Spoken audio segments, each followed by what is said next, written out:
un appuntamento che seguiamo da anni, ogni anno cambiamo il tema, l'argomento. Devo dire che mai come quest'anno la sequenza dei temi svolti negli ultimi anni, qualità prima, reti l'anno scorso, vanno in sequenza con quanto parliamo quest'anno, sostenibilità. Devo dire che i dati confortano il Veneto, un Veneto che in tutte le statistiche si trova primo o secondo in Italia e certamente primo anche in Europa. Questo non ci basta, perché se vogliamo essere locomotiva del traino dobbiamo anche continuare a cambiare, continuare a progredire, e dal rapporto nascono anche ovviamente degli stimoli sui quali noi lavoreremo, quindi meno burocrazia, più semplicità, riforme, tutto in un quadro di sostenibilità e quindi con l'ambiente e quindi con il futuro del nostro Veneto nella testa della nostra agenda. Infatti la sfida è sviluppo e sostenibilità. Il Veneto ce la fa? La sfida è una sfida perché finora negli ultimi anni abbiamo dato ovviamente priorità allo sviluppo che ci ha portato a essere quello che siamo.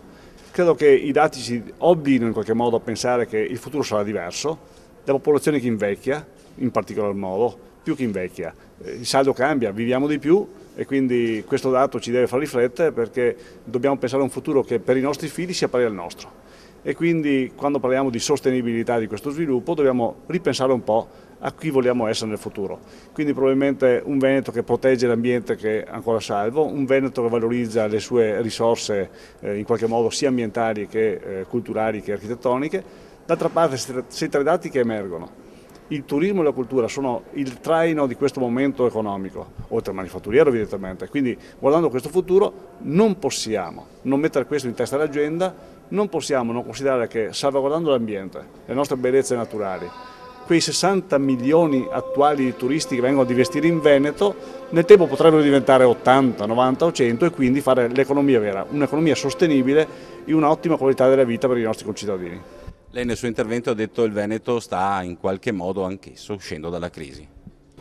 I dati ci confortano, direi che senza con questo voler fare i primi della classe, però se guardiamo i dati del commercio, della bilancia commerciale del Veneto verso l'estero, anche verso quali paesi del mondo, ad esempio il Veneto pur con dati che sono non eclatanti, ma cresce del 34% nel rapporto con l'export con i paesi BRIC, i paesi emergenti, un dato importante, ha i parametri più alti di export rispetto alla media italiana. Un Veneto che, come dicevo prima, sul turismo in qualche modo cresce, quindi sono tutti parametri, sul PIL cresce.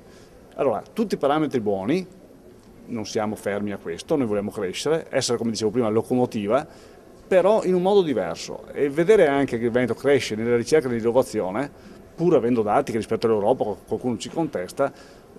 ma crescere rispetto all'Italia ci dà stimolo per il futuro. Un rapporto statistico che fotografa il presente ma che lascia prevedere un futuro tutto sommato incoraggiante.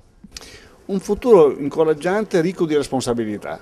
perché quando il dato che emerge è che la nostra popolazione, pur in questo ottimo ambiente, aumenterà la sua attesa di vita e quindi, voglia o non voglia, avremo una popolazione più ampia e quindi mediamente più vecchia, avendo noi il sistema sociosanitario che con nostra soddisfazione riteniamo tra i migliori d'Italia e tra i migliori d'Europa, la sfida è di mantenere questo sistema anche fra 20 anni tra i migliori d'Italia e tra i migliori d'Europa. E questa è la sfida della politica, noi ce la giochiamo.